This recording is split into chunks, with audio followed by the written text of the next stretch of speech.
사랑 내가 노래해. 아버지 은혜 내가 노래해. 그 사랑 변함없으신 거짓없으신 성실하신 그 사랑 사랑 갈 때 걷지 않으신 꺼져가는 등불 끄지 않는 그 사랑 변함없으신 거짓없으신 성실하신 그 사랑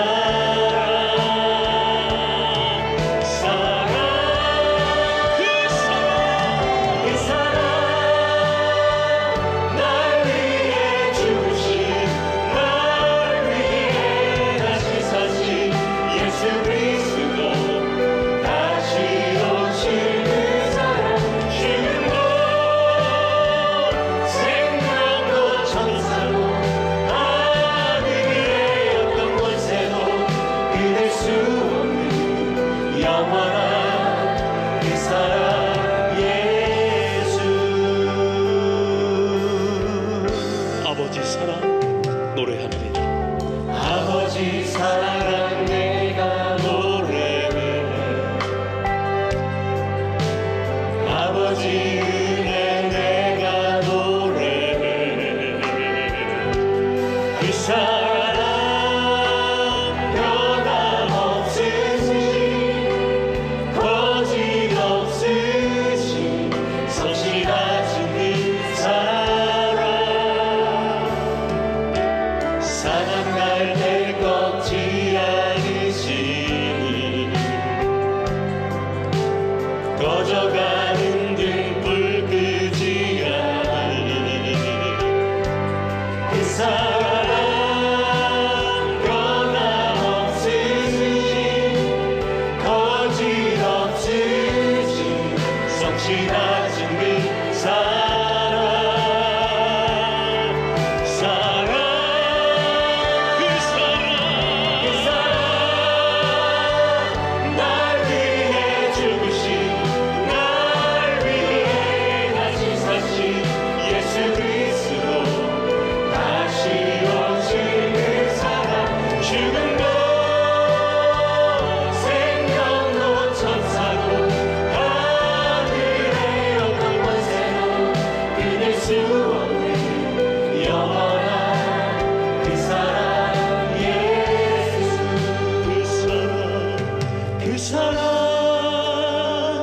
날 위해 죽으신 날 위해 다시 사신 예수 그리스도 다시 오실 그 사랑 죽음도 생명도 천사도 하늘의 어떤 권세도 끊을 수 없는 영원한 그 사랑 죽음도 생명도 죽음도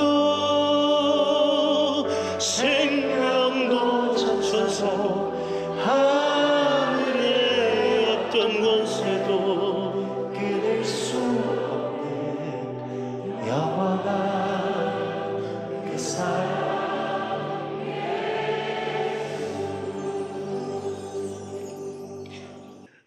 자, 이제 홍수 심판이 끝이 나고 새로운 시작이 되고 있는 대목이죠. 오늘 9장은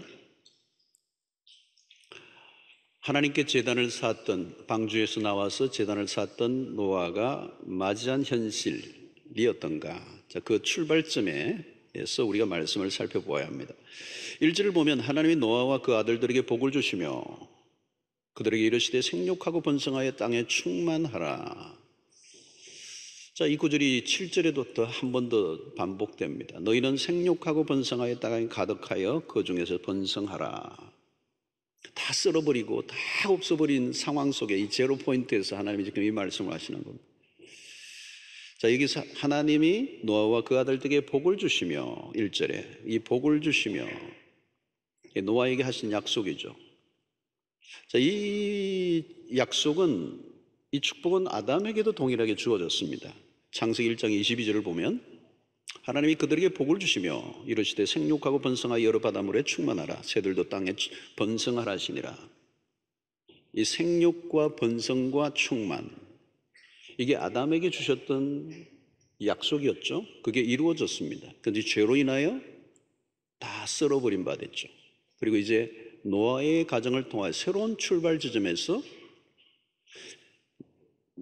아담과 노아 사이에 모든 게 다 사라져버렸지만 남아있는 게 하나 있어요. 창세기 1장 22절에 얘기했던 생육하고 번성하라 또 충만하라 라고 하는 이 말씀, 이 약속은 여전히 유효하고 그리고 노아에게 이 약속이 주어져 있습니다. 자, 여기서 우리 먼저 생각할 것은 이 노아는 제2의 아담의 위치로서 이 말씀을 받았습니다. 첫 번째 부분은 하나님이 그들에게 복을 주시며 라고 하는 것입니다. 여기서 우리 하나님은 어떤 하나님이시죠? 복의 하나님. 복이라고 하는 단어가 사실 성경에 어마어마하게 많이 있습니다. 이 복이라는 단어가 얼마나 좋아요, 여러분? 우리나라 복 단어 참 좋아하죠. 그런데 이 복은 사실 하나님으로부터 온 것이고 하나님의 성품을 잘 대변하는 것이 복입니다. 우리는 하나님에 대한 편견을 가진 사람들이 참 많은데요, 하나님에 대한 비의식, 아마 가장 많이 오해를 받고 계신 분이 있다면 하나님이시겠죠? 그런데 사실 하나님은 결코 심판을 즐기거나 저주를 좋아하시는 분이 아닙니다. 성경 전체를 보면 하나님의 속성 자체가 그분은 선하신 분이고 하나님의 본질이 뭐냐면 사랑이세요. 하나님은 공의를 행하실 때도 사랑을 붙들고 계세요. 사랑을 결코 포기하지 않았어요. 그러니까 십자가가 무엇입니까? 공의와 사랑이 입맞춤한 것이다 그러잖아요. 여러분, 세상은 이게 보기 힘들어요. 불가능해요. 공의는 공이고 사랑은 사랑이지. 공의와 사랑이 충족될 수 있는 사건이 바로 십자가예요. 그게 복음이죠. 그래서 십자가에서 죄에 대한 하나님의 진노가 쏟아졌지만 그 속에서 하나님의 사랑의 꽃을 피워서 죄인들을 구원해내시는, 이게 복음의 진수입니다. 자, 죄로 인해 모든 것을 다 쓸어버리시는 역사 속에서도 하나님은 방주를 짓게 하시고 구원의 기회를 계속 주시고, 그리고 마침내 그 구원을 받아들인 노아 가정을 통하여 인류를 다시 시작하시고 이제 그 복을 약속하시고 선포하시고 있어요. 그래서 성경은 복의 하나님을 자주 등장시키십니다. 하나님은 복의 근원이시다. 요즘은 잘 많이 안 부르는 것 같은데요, 전에는 참 많이 불렀던 찬송 가운데 하나가 뭐냐면 복의 근원 강림하사 찬송하, 따라해 주셔야지, 안 그러면 제가 독창이 돼버려요. 복의 근원 강림하사 찬송하게 하소서. 와우, 거기까지만 하겠습니다. 거기까지 설교를 해야 되기 때문에. 자, 여러분, 우리가 세상에서 경험하는 모든 좋은 것은 위로부터 온 것이죠. 하나님이 주신 것입니다. 자, 그걸 알 때 우리는 감사하고 사실 겸손해야 돼요. 겸손해. 이게 내게 아니에요. 내게 하나님으로부터 온 것이죠. 자, 하나님의 복이 어떻게 시행되고 있는가? 심판으로 모든 것이 다 사라져버렸지만 아담에게 주시던 그 명령이 그대로 이제 시행되는 것이죠. 아마 여러분들 생각해 보십시오. 노아가 이 방주에서 나온 이후에 이 세상이 어떻겠어요? 아무것도 없는 거예요. 다 쓸어버리셨으니까. 모든 것을 쓸어버린 그 막막한 제로점에서 하나님이 이 약속을 하나 해주신 거예요. 걱정하지 마라. 생육하고 번성하고 땅에 충만하게 될 것이다. 모든 게. 참 이 단어 하나하나가 굉장한 거잖아요. 생육하게 하는 힘, 번성하게 하는 힘, 이 충만하게 하는 이 모든 것들은 하나님이 이루실 약속이거든요. 너 지금 아무것도 없지만 don't worry, 걱정하지 마. 어마어마한 생육과 번성과 충만함이 일어날 거라는 거. 여러분, 노아가 예배를 드리고 난 다음에 그 맞이했던 그 현실은 참으로 암담했지만 하나님이 주신 이 9장 1절의 약속, 내가 너에게 복을 줄 것이고 이 생육하고 번성하고 충만하게 될 것이다. 오늘 또 여러분 예배를 드리고 은혜를 받고 문을 열고 나가면 우리의 현실에 마주치는 것들은 사실 절망적인 상황이 많을 거예요. 막막하죠. 아무것도 없고 때로는 무너지고 깨어지고 실패했다 할지라도 오늘 우리가 예배 때 붙들었던 주셨던 말씀 하나 붙잡고 가는 거예요. 뭐 어떻게 될지는 모르지만 상황은 어렵지만 오늘 노아도 마찬가지입니다. 제로 포인트에 아무것도 없고 모든 게 쓸어버린 바 되었지만 하나님께서 그에게 생육하고 번성하고 땅에 충만하도록 역사하실 것이라는 이 말씀 붙잡고 이제 믿음의 길을 노아가 시작한 거예요. 그것이 바로 믿음의 삶입니다. 아무것도 없어도 말씀 하나 붙들고 시작하는 용기, 그게 믿음이라고 합니다. 자, 하나님의 명령을 수행하도록 다양한 것들을 허락하셨습니다. 2절을 보니까 땅의 모든 짐승과 공중의 모든 새와 땅에 기는 모든 것과 바다의 모든 물고기가 너희를 두려워하며 너희를 무수하리니 이것들은 너희의 손에 붙였음이니라. 야, 이제는 짐승과 공중에 나는 새와 바다의 물고기와 모든 것들을 너희의 손에 붙였다는 거예요. 재미있는 건 공중에 내는 새까지 다 먹게 하셨다는 거예요. 그래서 우리나라가 참새구이를 많이 먹었던가 봐요. 자, 3절을 보면 여러분 보십시오. 모든 산동물은 너희의 먹을 것이 될지라. 산동물은 너희의 먹을 것이 될지라. 아주 육식을 좋아하는 분들이 가장 좋아하는 구절이에요. 채소같이 내가 이것들을 다 너에게 주겠다는 거예요. 노아 홍수 이전만 해도 여러분 환경적으로 퍼펙트했어요. 많은 환경들이 아직도 깨어지지 않은 대기권들이 딱 보존되고 자외선이 침투되지 못하게 하고 사계절이 없었고 추위와 더위가 없었죠. 근데 8장 마지막 줄에 이제 비로소 추위와 더위가 생기면서 계절이 바뀌기 시작하고 환경이 깨어지고 어려워진 거죠. 그전에는 너무도 풍성한 환경, 너무도 좋은 기후, 그냥 과실과 채소들이 그냥 그냥 널려져 있는, 먹을 게 풍성했던 세상이에요. 여러분 지금도 사실 이런 동남아 국가에 가면 얼마나 과일들이 풍성하고 우리 한국에서 못 봤던 과일들이 얼마나 많은지요. 어떤 사람은 한국 사과 최고도 하는데 몰라서 그래요. 맛있는 게 더 많아요. 사과 어디 있는데 캐나다 작년에 갔는데 그렇게 맛있는 사과를 본 적이 없어요. 아주 그냥 물이 쫙 꽉 차 있는 바삭하는 소리와 함께 그 주의시하며 스쿼시하고 막 그냥 얼마나 맛있는지. 야, 이게 내가 이걸 몰랐구나. 작년에 올해도 이런 인도네시아 가서 우리 선교 그 족작가로 들어갔는데 그 바나나가 나오는데요. 바나나가 그게 바나나네요. 우리가 먹는 건 바나나가 아니에요. 이게 며칠만 지나면 막 맛도 없고 버석버석하잖아요.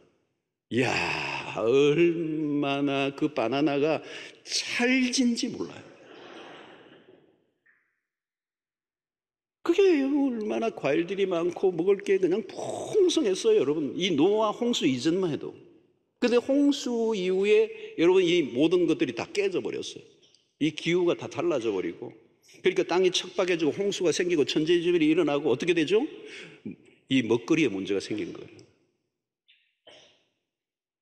이 먹거리의 문제는 사실상 아담과 하와의 죄악으로 인하여 이미 시작이 됐죠. 인류의 저주, 땀을 흘려야 먹고 살 수 있는 가시떨기와 웅컹기가 생기고 수고한 대로 열매를 거두지 못하고 땀을 흘려야 겨우 먹고 살 수 있는, 이게 죄로 일어난 인류의 저주잖아요. 근데 이게 노아 홍수 이후에는 더 심각해졌어요. 모든 대기권들이 깨지고 환경이 깨지면서 부패가 심화되고 태화 현상들이 일어나고 땅이 척박해진 것이죠. 천재지변들이 일어나며 수확이 줄어들면 기근이 생기고 사람들이 먹고 살 것이 없어지게 되는 환경이 온 거예요. 불가피하게. 그러니까 하나님이 마침내 짐승들과 공중의 새와 물고기까지 먹도록 허용을 하신 거예요. 여기는 1차적으로는 하나님이 생명을 보존하시려고 하는, 이 짐승들까지 공중에 나는 새들까지 먹게 하시려는 것은 생명을 보존하시려고 하시는 하나님의 배려와 하나님의 사랑이기도 하지만 동시에 인간이 세상 속에 살아가기 쉽지 않은 환경이 올 것이라는 걸 얘기합니다. 자, 하나님은 동물들을 먹는 것을 허락하셨어요. 그런데 제한을 두셨습니다. 오늘 4절에 보니까 그러나 고기를 그 생명되는 피채 먹지 말 것이니라. 이 말은 하나님이 생명체를 함부로 다루지 말라는 겁니다. 먹거리를 하더라도 함부로 다루지 말라.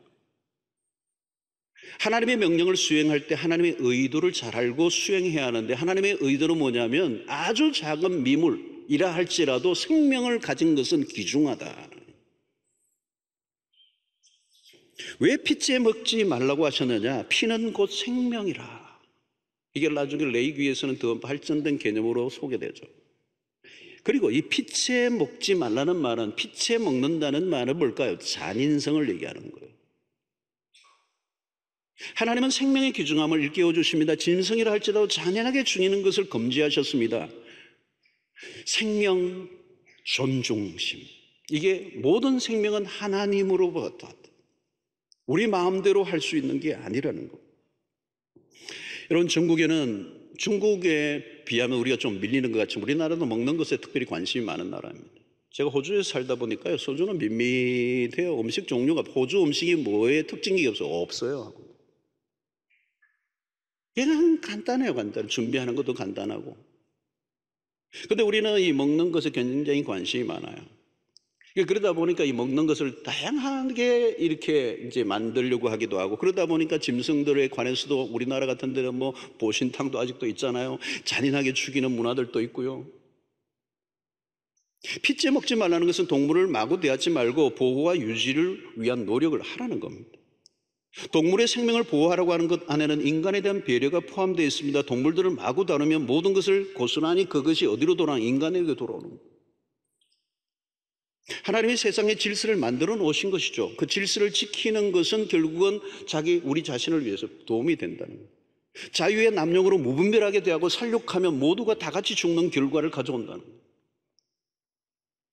자, 오늘 여러분들 여기에 뭐가 있습니까? 인간의 욕망이 끼어들면, 이 먹는 문제를 챙기는데 인간의 욕망이 끼어들면 탐욕에 빠지게 되고 사람들이 잔인해질 수 있다는 거예요.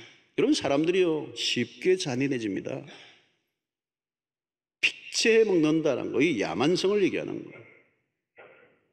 한국도 여러분 생존을 너무 몸에 좋다면 너무 과한 면이 있습니다. 뭐 원전까지도 가기도 하고. 광우병과 같은 것들은 인간의 욕망이 끼어들어 생긴 문제들입니다. 요즘은 돼지나 닭을 사육할 때 밤낮으로 불을 켜놓고 생산을 촉구하죠. 그리고 그냥 그 호르몬 주사도 놓고 그것도 인간이 먹고 움직이지 못하게 만들어서 막 그냥 좁은 공간에 그냥 밀어넣어서 사육을 하다 보니까 결국에 오늘날 여러분 이게 질병이 생기면 이게 속수무책이 되는 거예요. 저는 어느 날 그 어떤 다큐멘터리를 보는데 감동적이더라고. 이 부부가 닭을 막 목을 따고 막 잡는 작업을 많이 했었는데 자기가 키우던 닭을 자기가 잡아서 파는 게 마음이 안 좋더라는 거예요. 생명을 사랑하는 마음이 있었던 것 같아요.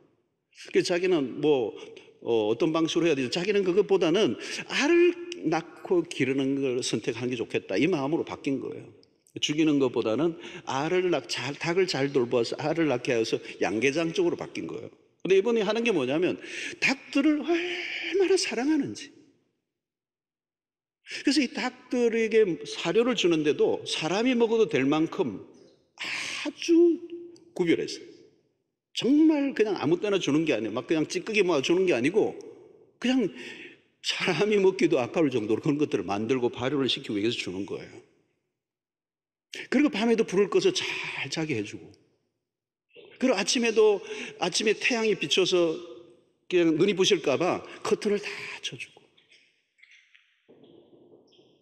그리고 주인이 닭을 가지러 갈 때도 문을 그냥 커튼을 확 제끼면 닭이 놀랄까봐, 화다닥 할까봐 그냥 살 열고 굿모닝.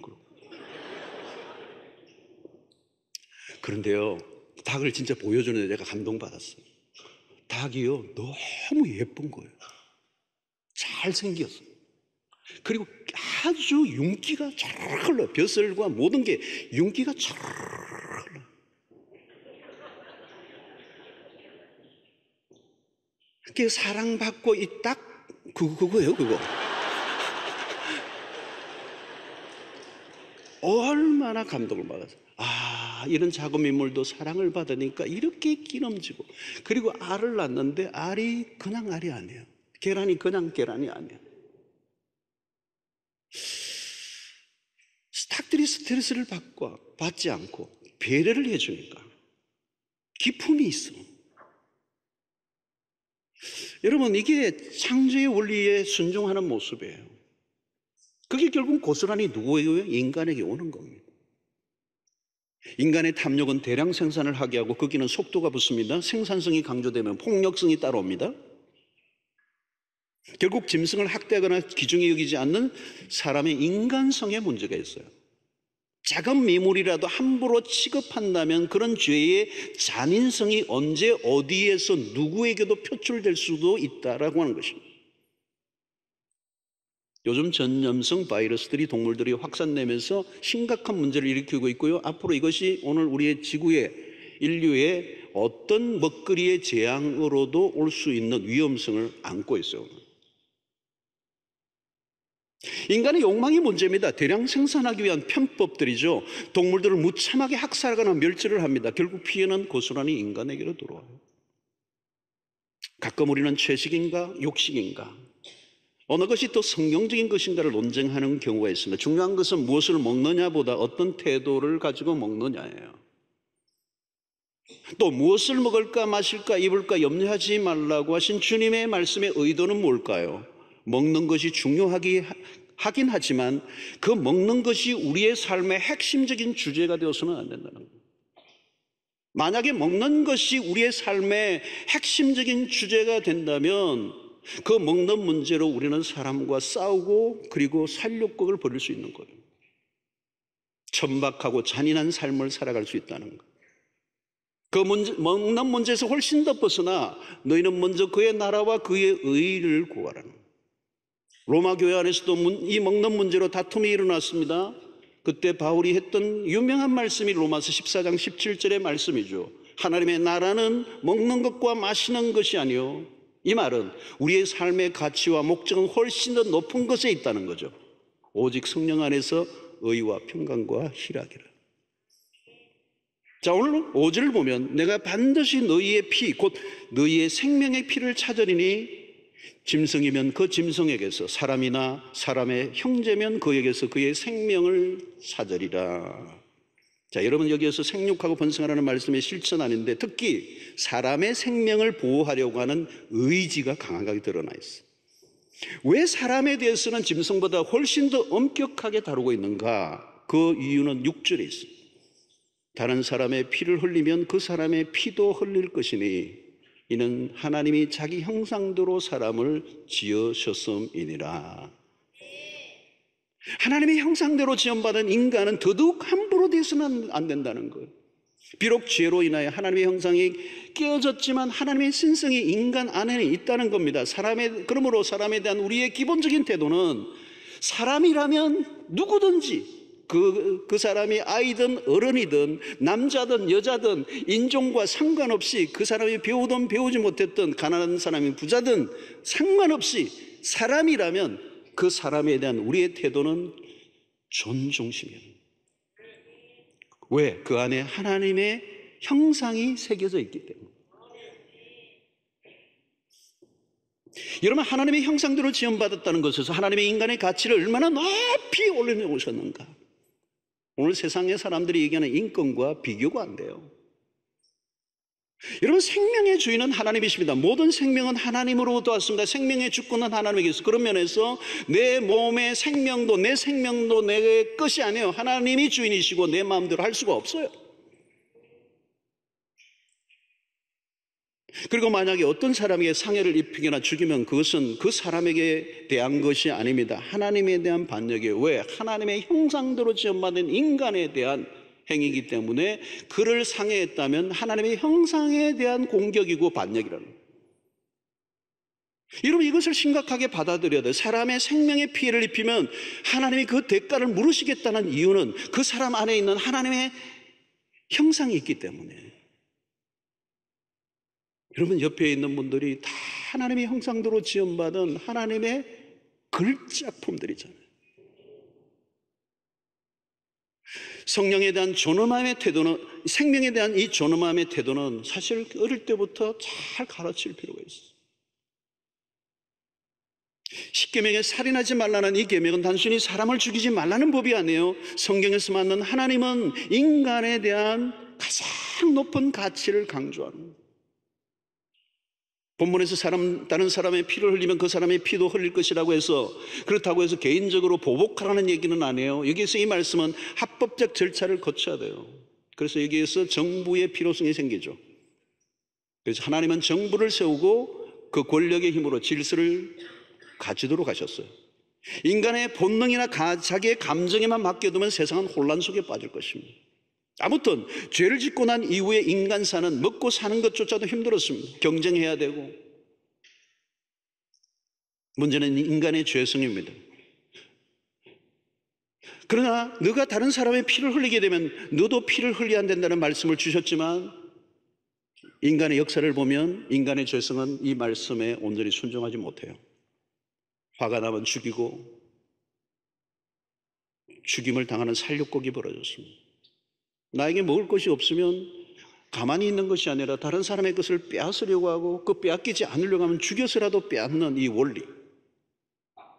그래서 경제적 원리가 심각해질수록 범죄가 늘어나고 자살률도 높아가죠. 여러분, 여기서 본문은 다른 사람의 피를 흘리게 하지 말라고 하신 것은 생명에 대한 존중이지만 모두가 다 함께 살아가도록 하시기 위한 하나님의 명령입니다. 그리고 하나님의 의도하신 궁극적인 목적은 뭐냐? 조화를 이루는 삶을 얘기하죠. 사람과 사람, 그리고 사람과 자연, 그리고 사람과 동물과의 관계가 조화를 이룰 때, 그것이 바로 하나님이 말씀하신 생육과 번성과 충만함의 복이 이루어지는 것. 어느 하나라도 창조의 질서가 깨어지면 모든 것에 영향을 받게 되어 있어요. 한쪽이 살고 한쪽은 죽는 그런 것이 아니라 다 같이 죽는 거라는 거예요. 이게 생태계적인 어떤 신학적 의미가 있죠. 오늘날 조화가 심각하게 깨어져 있습니다. 존중하라고 하는 하나님의 명령을 무시하는 그런 문화가 가득 차 있습니다. 나만 잘 살면 될 것이다 라고 하는 생각을 하지만 우리는 깊이 서로 연결되어 있습니다. 개인과 개인만 연결되어 있는 것이 아니라 이제는 나라와 나라 간에도 다 연결이 되어 있습니다. 그런데 오늘날 우리 국가 간의 관계마저도 질서가 깨어지고 우리는 위기를 맞고 있습니다. 우리는 어떤 것들을 해서도 하나님의 이 조화의 원리를 생각해야 합니다. 나만이 아니라 함께. 우리가 동물을 지나치게 살육하거나 잔인하게 대하면 그것이 인간에게 돌아오기 때문에, 농사를 지을 때도 법칙을 따라야 되고, 사업을 해도 생명 존중의 원리를 붙들어야 된다는 거죠.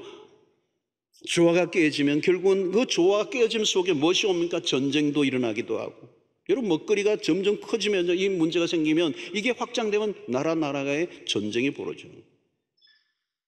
이 모든 것은 하나님의 법칙을 어겼을 때 일어나는 일입니다. 그래서 이사야 선지자는 마지막 날에 우리에게 이루어질 환상을 우리에게 하나 소개하고 있는데, 이사야 11장 6절로 9절의 말씀이에요. 그때 이리가 어린 양과 함께 살며 표범이 어린 염소와 함께 누우며 송아지와 어린 사자와 살찐 짐승이 함께 있어 어린 아이에게 끌리며 암소와 곰이 함께 먹으며 그것들의 새끼가 함께 엎드리며, 이 함께라는 단어가 계속 나오고 있죠. 사자가 소처럼 풀을 먹을 것이며 젖 먹는 아이가 독사의 구멍에서 장난하며 젖된 어린 아기가 독사의 굴에 손을 넣을 것이라. 내 거룩한 산 모든 곳에서 해됨도 없고 상함도 없을 것이니 이는 물이 바다를 덮음같이 여호와를 아는 지식이 세상에 충만할 것임이니라. 마지막 이루어질 환상을 우리에게 보여주고 있는 것, 장래의 일이 이루어질 것이다. 그러나 여러분, 이것이 세상의 정치로 이루어지거나 혹은 힘을 가진 사람에 의해 이루어질 수 있는 게 아니에요. 이렇게 어떻게 이게 가능할까? 그것은 오직 그리스도가 오셔서 통치하셔야만, 그리스도만이 샬롬을 우리에게 주실 수가 있어요. 사람들은 내가 먹을 것이 없으면 다른 사람들 것을 빼앗아 먹으려고 합니다. 그러나 그리스도가 우리에게 찾아오시면 이제 내가 내 배를 채우려고 하는 것이 아니라 때로는 내가 배가 고파도 나보다 더 배고픈 사람을 향해 먹을 것을 나누어 주게 만드는 것이 누가 가능해요? 그리스도가 우리에게 찾아오실 때. 내가 힘들다고 나만 쳐다보고 힘들어하지 않아요. 여러분, 그리스도의 복음으로 우리 안에 하나님의 형상이 회복될 때 이 세상이 한 번도 보지 못했던 놀라운 역사가 우리 가운데 일어나요. 그게 여러분 사도행전에 일어났던 거죠. 사도행전 4장 34절로 35절에 보면 그 중에 가난한 사람이 없었어요. 왜요? 이는 밭과 집 있는 자는 팔아 그 판 것의 값을 가져다가 사도들의 발 앞에 두매 그들이 각 사람의 필요를 따라 나누어 주었기 때문에. 어떻게 이런 일이 가능할까요? 이게 바로 샬롬이죠. 초대교회에 성령이 임하시니까. 사랑하는 성도 여러분, 성령이 임하시면요 희한한 일이 일어나는 거예요. 여러분들에게 성령이 충만하게 되기를 축원합니다. 여러분, 성령이 충만하면요 부드러워져요. 주머니도 막 열려요. 섬겨요. 나만 쳐다보지 않아요. 그러나 성령이 떠나가면 사람들이 잔인해져요. 이기적이에요. 탐욕적이에요. 폭력적인 것이죠. 그래서 오늘날 사람들이 쉽게 사람을 죽여버립니다. 살벌합니다. 공포스럽습니다. 그러나 은혜가 들어가면, 성령이 임하시면 전혀 다른 사람이 됩니다. 여러분, 복음서의 기가 막힌 이야기 중 하나가 사복음서에 다 기록되어 있는 놀라운 사건이 하나 있죠. 오병이의 사건이에요. 언제나 감동적입니다. 해질녘 들판에 사람들이 먹을 것을 해결할 수 없어 굶주려 배가 고파 있는데 한 어린아이가 자기의 보리떡 5개와 물고기 2마리, 한 어린아이가 먹을 수 있는 한 끼 정도니까 그 보리떡이라는 게 뭐 얼마나 컸겠어요? 아주 작은 거 5개였을 거예요. 그리고 뭐 물고기 2마리 하니까 뭐 얼마나 크겠어요? 멸치보다 약간 클죠. 그런데 그것을 주님의 손에 올려놓으니까 5,000명이 먹고도 남는 역사예요. 바로 기적의 출발점이죠. 그냥 혼자 먹고 끝날 수밖에 없었던 해퍼닝이었을 수 있었지만 하나님의 놀라운 역사로 모든 사람이 먹고도 남는 역사. 사실 여러분, 오늘도 마찬가지예요. 오늘도 우리의 세상에 하나님이 주신 축복과 은혜는 작지 않습니다. 문제는 우리의 인간의 탐욕 때문에요. 오늘도 여러분, 지구촌에 이 템포리 윈도우에 있는, 특별히 이 아시아권에 있는, 동남아시아권에 있는 이 많은 빈국들은 지금도 굶어 죽고 있는 사람들이 있는데요, 어느 쪽은 흘러 넘쳐서 그냥 과잉 현상이 일어나죠.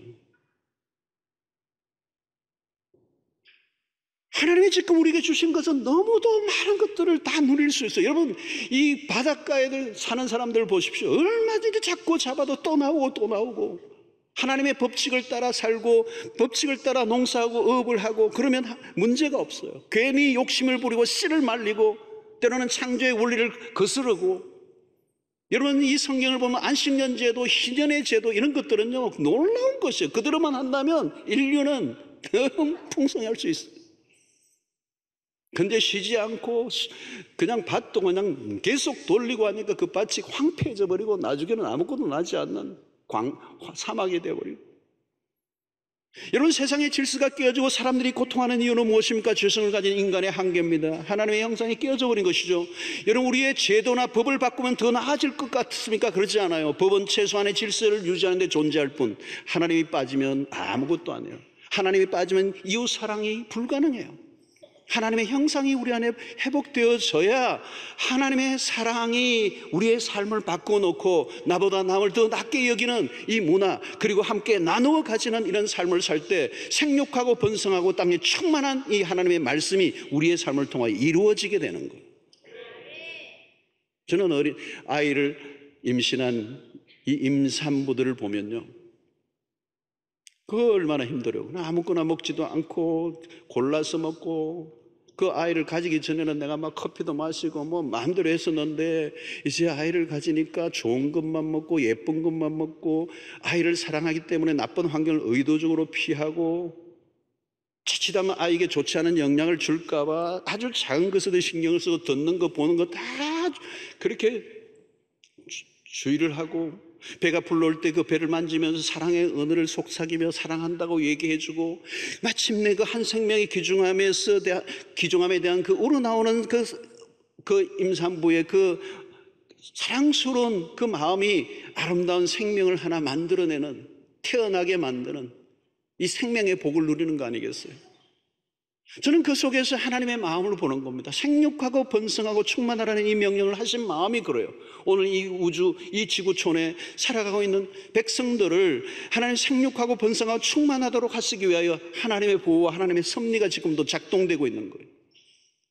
오늘날도 이런 세상은 총체적으로 위기죠. 환경적으로도 위기에 처했습니다. 생태계 파괴가 심각합니다. 앞으로 먹거리의 문제가 심화될 것입니다. 국가 간에도 긴장이 고조되고 있습니다. 사람들의 인성은 심각하게 파괴되어 있습니다.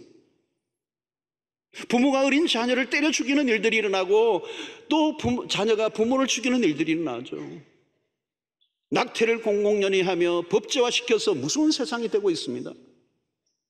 여러분, 동성애가 왜 문제가 되는 것입니까? 정상적인 가정을 이루어 자녀를 낳고 기르는 방식을 거부하는, 다시 말하면 생육하고 번성하고 충만하라고 하는 이 하나님의 명령에 대한 노골적 반항이기 때문에 오늘날 강대국들이 무장하고 있는 핵은 인류를 초토화시키기도 남습니다. 위험한 세상이죠. 이 지구는 우리의 것이 아니에요, 여러분.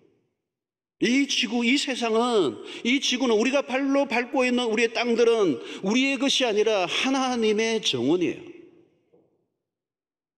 그리고 우리의 자녀들이 미래에 살아가야 할 땅들이란 말이죠. 우리는 생육하고 번성하고 충만하는 이 명령에 성실히 순종해야 합니다. 그렇기 위해서 우리는 어떻게 해야 돼요? 하나님의 창조 사역에 동참해야 되는 거예요. 살육하고 파괴하는 잔인한 문화가 아니라 더 풍성한 세상을 만들어 가기 위하여 창조적 삶을 살아야 돼요. 내 이웃을 내 몸과 같이 사랑하라는 말씀이 그거죠. 생명을 사랑하라는 거예요. 여러분, 우리가 그리스도인들은 운전할 때도요, 조심해야 돼요. 자칫하면 이 운전을 통해 다른 사람을 살해할 수도 있고, 다른 사람에게 피해를 줄 수도 있고, 한 생애를 완전히 병상에 무너지게 만들 수도 있는 요소가 있기 때문에 그리스도인들은 생명을 사랑하는 마음으로 운전을 할 때도 혹시나 나뿐만 아니라 다른 사람에게 피해를 주지 않도록 조심해야 될 필요가 있어요. 막 스피드를 내는 그 잔인성 속에 위험한, 생명을 위협하는. 그래서 이런 깜빡이를 켜고 누가 들으려고 그러면요, 양보해 주는 거라. 저 호주 20년 살면서 그거 하나는 체득을 했어요. 하여튼 횡단보도에 사람이 발만 딱 닿아도 차는 무조건 서야 돼요. 여기서 그랬다가는 사람이 그렇게 믿고 횡단보도 건너다가는 죽을 사람 많아요. 횡단보도에 발만 하나 누가 내디디면 무조건 차는 서야 돼요. 철저하게 사람 중심, 사람의 생명을 존중해요. 난 그걸 너무 좋아했어요. 병원에도 입원하면요, 호주는 그런 국가적 시스템이 돼서 그렇는데요, 그분이 신분이 뭐든 돈을 있든 없든 상관없어요. 무조건 수술부터 해요. 수술부터. 우리 교회 교인 자녀 중에 한 명도 유학을 왔다가 아이가 2살밖에 안 됐는데 간암이 생긴 거예요. 간암. 독특한 특이한 병이 생겨요. 완전 배가 돌덩어리가 되고요. 유학생 신분이에요. 돈도 아무것도 없어요. 근데 병원에 가서 완벽하게 치료를 해줘요. 한국 가서는 굉장히 힘들어요. 생명을 사랑하는 거예요. 생명을 사랑. 여러분, 왜 음주운전이 안 되는 거예요? 내 생명뿐만 아니라 다른 사람의 생명까지 앗아갈 수 있기 때문에. 여러분, 직업 속에서도 우리는 작은 일들 속에 생명을 존중하게 합니다. 유해한 것들을 만들지 않아야 합니다. 환경 공해를 유발하는 것들을 최소화해야 합니다. 사람을 귀중하게 여기는 문화를 실천해야 합니다. 직장에서 누군가 사람들을 향해 흉을 보고 그냥 비난을 할 때 그 언어적 가해거든요. 축복의 언어를 사용해야 돼요. 그것이 파괴가 아니라 창조의 행위여야 된다는 거죠.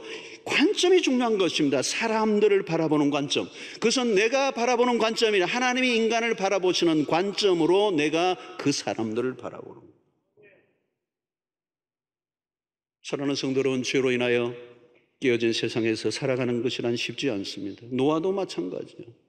허허벌판 막막한 세상 다 쓸어버린 바 된 그 죄악으로 황폐한 그 제로 폰트에서 새로운 삶을 출발하는 것은 결코 쉽지 않았을 겁니다. 모든 것을 새로 시작해야 돼요. 모든 것은 다 이제 없는 것에서 뭔가를 만들어내는 삶은 힘들었을 거예요. 오늘 여러분, 이 세상의 죄로 인하여 신음하고 고통하는 소리가 곳곳에 가득합니다. 이때 우리가 해야 할 것은 하나님이 이 세상을 방관하지 않고 여전히 사랑하시고 생육하고 번성하고 충만하도록 하나님이 일을 하고 계신다는 것. 비록 망가져가는 세상이지만 언젠가 하나님이 이 세상을 완전히 회복시켜 주실 그날이 올 것을 우리는 기대해요. 그래서 새 하늘과 새 땅이라는 말은 오늘 우리가 보는 이 망가진 세상이 아니라 완전한 새로운 것으로 회복시켜 주실 것이다. 사랑하는 성도 여러분, 지금도 우리가 살아가고 있는 것은 오직 하나님의 은혜 때문입니다. 왜요? 이 아브라함에게 했던 그 약속이, 아담에게 하셨던 그 약속이 노아에게도 동일하게, 그리고 생육하고 번성하고 땅에 충만하게 하라고 하는 이 명령은 동시에 하나님의 약속이기 때문에 우리를 내버려 두지 않고 이 복잡한 세상 속에서도 여전히 우리를 먹고 살아가도록 여기까지 인도하신 하나님.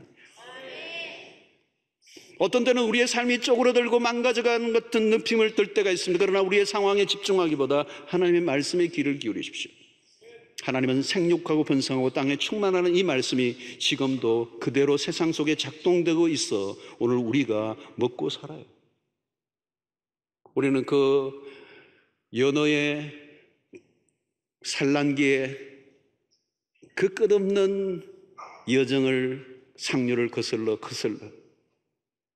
계곡에 그 뛰어가고 그 생명력을 봅니다. 와, 그 중간중간에 곰들이 지켜서 그걸 집어 삼키는데도, 그리고 끊임없이 물살이 흘러내리는데도 그것을 치고 올라가면서 상류로 올라가서 마침내 그 알들을 산란하고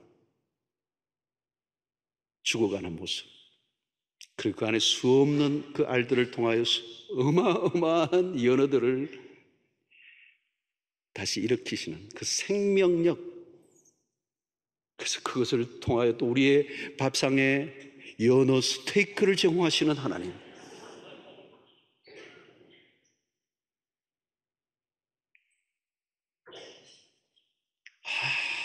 여러분, 우리의 이 식물들이나 동물들이나 또 바다의 물고기들에게 생명력이라고 하는 것은 엄청난 만큼 먹고도 남도록 하시는, 바로 그 생육하고 번성하고 충만하라고 하시는 하나님의 역사가 오늘 또 우리 가운데 일어나 척박하고 힘들고 여전히 죄로 깨어진 세상임에도 불구하고 하나님의 사람들을 먹이시고 입히시고 책임져 주시는 분은 하나님이에요. 여러분, 세상이 힘들다고 위축되지 않기를 바랍니다. 세상은 힘을 가지고 빼앗고 더 많이 차지하는 것이 성공이라고 말하지만 신자의 성공의 기준은 달라요. 세상 사람들에게 지더라도 믿음을 잃지 않고 말씀의 원리를 붙들고 살아가는 것을 우리는 성공이라고 말해요. 우리가 할 일은 무엇입니까? 우리의 믿음을 지키는 일이에요. 하나님의 말씀을 붙잡는 것. 언제까지요? 끝까지. 그날이 올 때까지 믿음의 담력을 잃어버리지 않고 아무것도 없는 곳에서도 생육하고 번성하고 충만하라는 명령을 주신 하나님 한 분만을 바라보고 어떤 상황 속에서도 하나님만이 답이심을 믿고, 그리고 하나님이 우리에게 주신 그 명령이 곧 약속임을 믿고 오늘 또 여전히 그분만을 소망으로 삼고 말씀만이 답이 됨을 믿고 믿음으로 묵묵히 뚜벅뚜벅 그 길을 걸어가기로 결단하는 여러분 되시기를 주의 이름으로 축원합니다.